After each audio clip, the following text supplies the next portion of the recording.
kita ingin kerja ke Jepang, misalkan saya ingin kerja ke Jepang, saya nggak punya duit, otomatis bakal minta ke orang tua, ke saudara, dan yang lain sebagainya. Nah, yang ditakutkan itu ini, teman-teman. Yang ditakutkan itu kita memaksakan diri buat proses, sedangkan proses kita itu tidak jelas gitu. Artinya tidak jelas itu nggak tahu kapan gitu kejelasannya. Entah itu berangkatnya, ngurus tek-tek bengeknya, dan yang lain sebagainya lah, seperti itu. Maka dari itu, saya itu sangat wanti-wanti banget ketika di awal, teman-teman.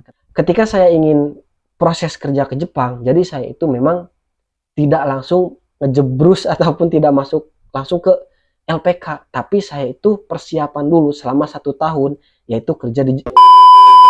Halo guys, kembali lagi bersama saya Duru Napis. Di channel ini kita akan membahas seputar pekerjaan, dan akhir-akhir ini saya sering membahas seputar pekerjaan ataupun seputar proses buat kerja ke Jepang. Bagi kalian yang belum menonton video-videonya, silahkan untuk ditonton terlebih dahulu ya guys. Oke, di video kali ini saya ingin membahas sebuah pendapat saya, yaitu adalah hal apa sih yang penting sebelum kita berproses buat kerja ke luar negeri. Jadi sebenarnya ini tuh bukan buat kerja ke Jepang aja ya teman-teman. Entah itu mau ke Jepang, entah itu mau ke Korea, entah itu mau ke Taiwan. Ini sangat penting sekali untuk kita pahami. Oke, jadi seperti ini teman-teman. Menurut kalian pribadi, apa sih hal yang paling penting ketika kita ingin kerja ke luar negeri? Kalau menurut saya pribadi teman-teman, oke, sebelumnya seperti ini ya. Mungkin kalau misalkan buat kerja ke Jepang, itu yang sangat dipentingkan ataupun yang sangat diperlukan, misalkan itu Nihongo ataupun bahasa Jepang. Soalnya apa? Soalnya kita mau tinggal di Jepang. Ya tentunya ya, kalau misalkan kita mau tinggal di negara orang ataupun mau kerja di negara orang, ya kita harus bisa bahasa tersebut. Soalnya kita mau ngobrol sama orang tersebut. Ya oke, itu benar, nggak salah. Akan tetapi teman-teman, ini hanyalah sekedar pendapat saya ya. Jadi yang paling penting buat kita mau kerja kemanapun itu, ya khususnya ke luar negeri, yaitu adalah dana teman-teman, ataupun duit, ataupun uang lah intinya. Soalnya apa? Soalnya kalau misalkan kita tidak memperhatikan hal tersebut teman-teman, wah bakal kacau sih menurut saya itu. Kacaunya kenapa? Oke, akan saya jelaskan di akhir-akhir video ya.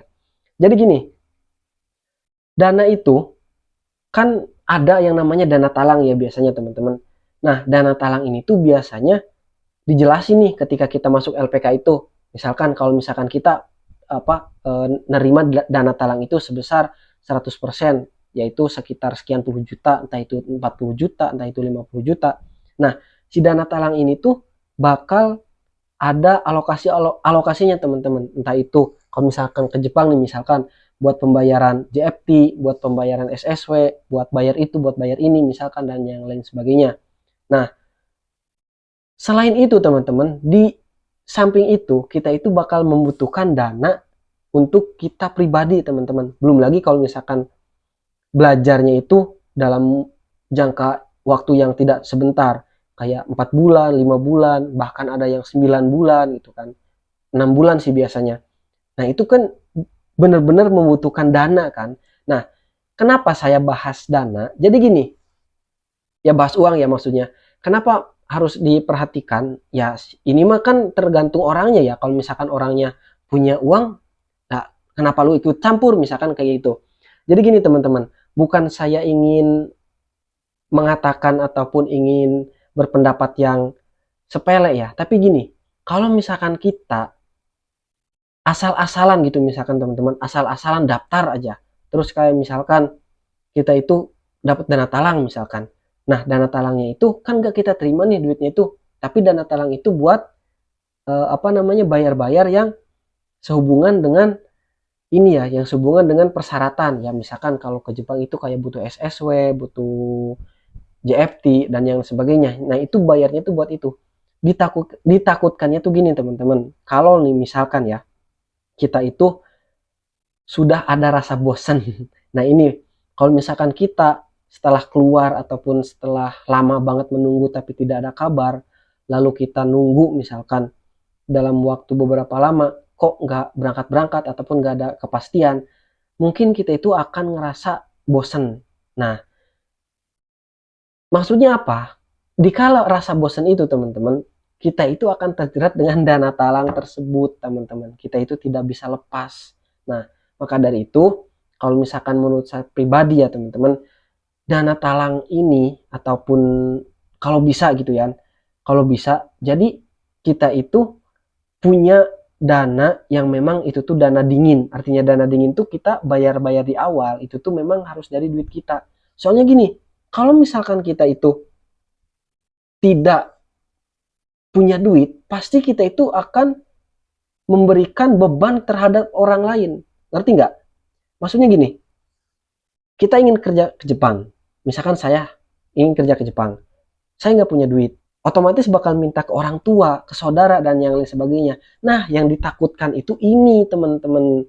Yang ditakutkan itu kita memaksakan diri buat proses, sedangkan proses kita itu tidak jelas gitu. Artinya tidak jelas itu nggak tahu kapan gitu kejelasannya.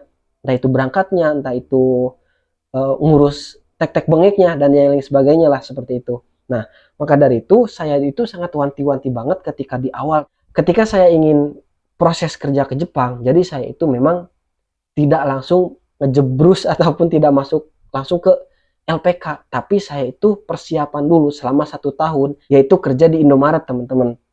Jadi kalau misalkan banyak video-video yang kalian lihat tuh kan di video-video sebelumnya tentang Indomaret, nah sebenarnya saya itu sedang mempersiapkan kerja ke Jepang, teman-teman. Jadi secara diam-diam ya, seperti itu. Nah, itu adalah trik saya buat masuk ke LPK. Jadi buat bayar LPK di awal-awal, ya memang saya tidak meminta gitu, tidak meminta kepada orang yang ada di sekitar saya. Ya minta mah paling minta bekal lah gitu, kayak buat apa namanya, buat makan lah kayak gitu. Tapi masalah LPK memang saya clearin dari awal saya daftar sampai saya tanda tangan kontrak dan mendapatkan apa namanya, dana talang sekian juta lah seperti itu.